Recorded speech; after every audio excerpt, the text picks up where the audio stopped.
एक लड़का करीब 19 साल का था। उसका नाम सौरभ था। बहुत ही ज्यादा चंचल, थोड़ा होशियार, पढ़ने लिखने में माहिर लड़का था। वो अपनी पढ़ाई गांव से दूर रहकर एक शहर में पढ़ाई करता था। सौरभ के कॉलेज में गर्मियों की छुट्टी तथा होली की त्योहार के कारण उनके कॉलेज में छुट्टी होने वाले थे।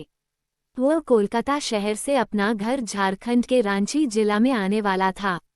सौरभ का घर रांची जिला में ही स्थित था। कॉलेज छुट्टी होते ही सभी लड़के अपने अपने घर की तरफ ट्रेन पकड़कर निकल चले थे। फिर उन्हीं में से सौरभ भी अपने घर की तरफ जाने के लिए टिकट काउंटर पर अपना टिकट कटाने के लिए गया था। जैसे ही टिकट काउंटर पर गया था, वहां बहुत ज्यादा भीड़ लगी हुई थी। लेकिन दूसरी तरफ टिकट काउंटर के दूसरी लाइन में लेडीज मतलब कि महिला लोगों की लाइन लगी हुई थी।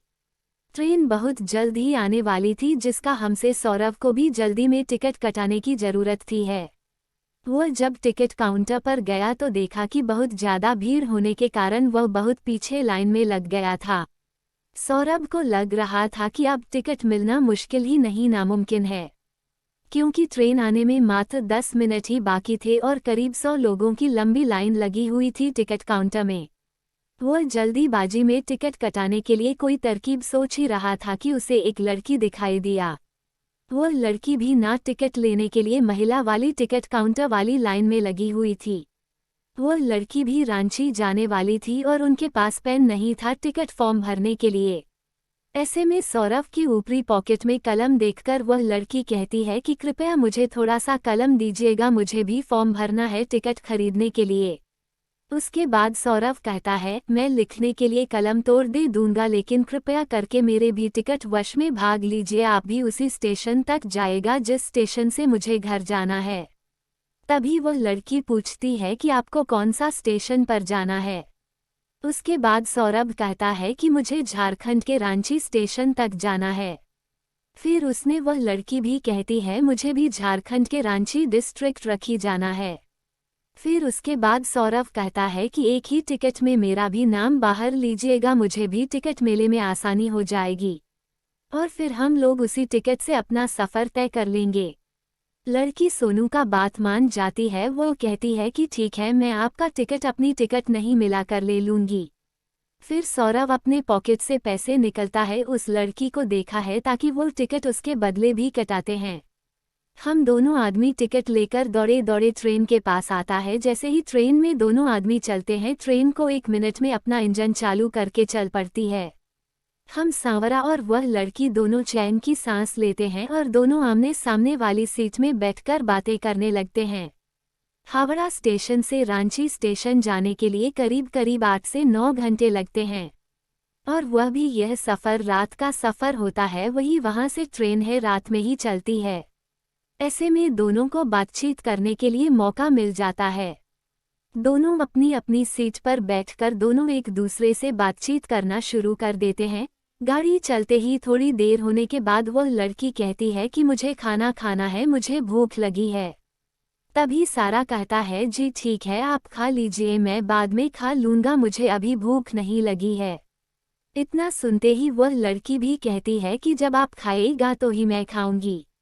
तभी सौरभ पूछता है, क्या ऐसी क्या बात है कि जब भी मैं खा लूंगा तो ही तुम खाएगी ही। तभी वह लड़की कहती है कि हम दोनों साथ में जा रहे हैं, मैं अकेले खाऊंगी मुझे अच्छा नहीं लगेगा, इस कारण से मैं जब आप खाएगा तो ही नहीं खाऊंगी।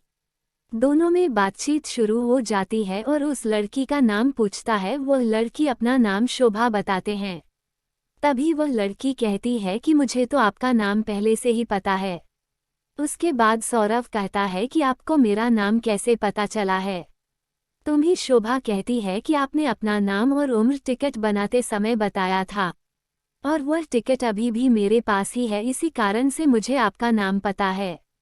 अभी सौरभ कहते हैं कि मुझे तो ये पता भी नहीं है, आपको मेरा नाम भी पता होगा।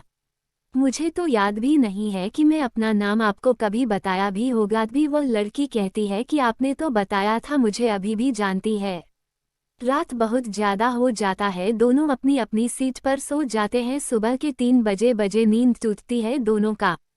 उसके बाद दोनों अपना अपना पानी की बोतल से अपना सामान होता है और फिर दोनों एक दूसरे से बातचीत करना शुरू कर देते हैं। ऐसी बात करते करते सुबह के 6 बजे बज जाते हैं। दोनों की ट्रेन अपना गंतव्य स्टेशन पर पहुंचने वाली होती है। दोनों सोचते हैं कि अब तो हमें एक दूसरे से अलग हो जाना है। सौरभ वो लड़की बहुत पसंद आती है, मतलब किसानों को शोभा बहुत पसंद आती है और शोभा को भी सौरभ बहुत पसंद आता है। लेकिन दोनों बिना कुछ बात किए एक दूसरे से जाने के लिए तैयार हो जाते हैं। जैसे ही ट्रेन रुकने वाली होती है वैसे ही लड़की मतलब कि शोभा और सौरभ दोनों अपना अपना भगत का सामान उठाते हैं, अपने घर की तरफ चल देते हैं। जैसे ही सांवरा और शोभा दोनों अपना अपना घर पहुंचता है, उसके कुछ देर बाद सौरभ के मोबाइल पर एक कॉल आता है। सौरभ अपना मोबाइल से कॉल रिसीव करता है और कहता है कि आप कौन बोल रहे हैं। कभी उधर से आवाज आती है कि मैं शोभा बोल रही हूँ। ये सुनकर सौरभ का मन विचलित हो जाता है और वो खुशी के मारे इधर उधर घूमने लगते हैं। क्योंकि सौरभ को सुबह का नंबर तथा उसका कॉल देखकर उसे बहुत ज़्यादा खुशी मिली है। तभी सुबह मोबाइल पर कहती है कि आपने अपना घर पहुंच लिया है। तभी सौरभ करता है कि हाँ, मैं 1 घंटा पहले ही अपना घर पहुंच चुका हूँ। उसके बाद सौरभ शोभा से पूछता है कि आपने अपना घर पर पहुंचती है। तभी शोभा कहती है कि मैं भी 1 घंटे पहले ही पहुंच चुकी थी। मुझे नहाने और फ्रेश होने में टाइम लग गया था, इसलिए मैं 1 घंटे बाद फ़ोन कर रही हूँ। अब दोनों में खूब अच्छी तरह से बातचीत होने लगी है। दोनों मिलकर हम दिन भर रात भर मिलकर बातें करते रहते हैं और आप दोनों को एक दूसरे से काफ़ी ज़्यादा मित्रता और एक दूसरे में प्यार होने लगा था रखना। एक दूसरे से मिलने के लिए एक दिन जरा सी स्टेशन पर बुलाया और स्टेशन के बाजू में एक पार्क था, वही दोनों एक दूसरे से मिलने का समय भी फिक्स किया था। फिर दोनों मिलकर आती कहाँ से बातचीत करते हैं, दोनों एक दूसरे को समझते हैं तथा एक दूसरे को प्यारा अथवा किस करते हैं। उसके बाद दोनों अपनी शादी के लिए अपने अपने घर वाले को कहते हैं। घर वाले दोनों के घर वाले से बातचीत करते हैं और शादी के लिए राजी हो जाते हैं। ये सुनकर सोने का मन में खुशी का ठिकाना नहीं रहता है और अपनी शादी के बारे में सुनते ही दोनों को खूब जमकर बातें करने लगते हैं। उसके कुछ ही देर बाद दोनों की शादी हो जाती है और फिर दोनों एक दूसरे के साथ उसी तरह सेवा से एक परिवार के साथ रहने लगते हैं।